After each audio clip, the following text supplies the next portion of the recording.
Iparerepaso ni Vice President-elect at incoming Education Secretary Sara Duterte ang K-12 program ng DepEd. Sangayon po dyan ang grupo ng mga private school sa bansa. Ang paliwanag naman ng DepEd.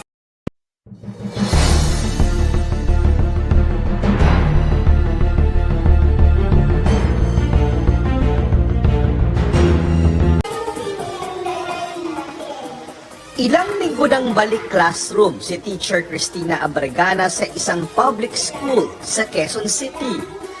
Hindi raw biro ang pinagdaanan nilang mga guro nitong pandemya. Malaking hamon na ang pagtuturo online. Tuloy pa rin ang mga training na bahagi ng K-12 program. Hiling niya sa susunod na DepEd Secretary na si Vice President-elect Sara Duterte, pagtuunan ng pansin ang sahod ng mga guro. Sana naman sa next administration, makita nila yung grassroots talaga na ano ang problema. Wish pa ng ilang guro. Mabigyan ang mga teachers ng mga enough na mga gagamitin namin para sa bata.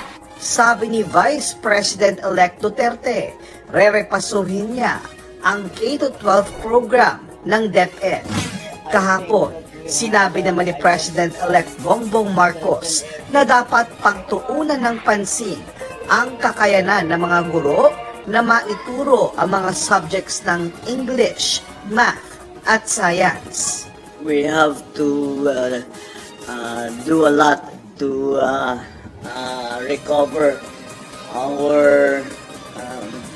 our very good grading before. Pagka tayo tinitingnan ng Asia, yung literacy rate, yung pagsalita ng English, pati sa science, sa math, mataas tayo noon eh.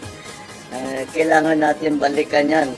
Sabi ng Coordinating Council of Private Educational Associations of the Philippines. Dapat talaga reviewin na ngayon yung curriculum, no? Not really the additional 2 years, but yung content. I think it's more of the content.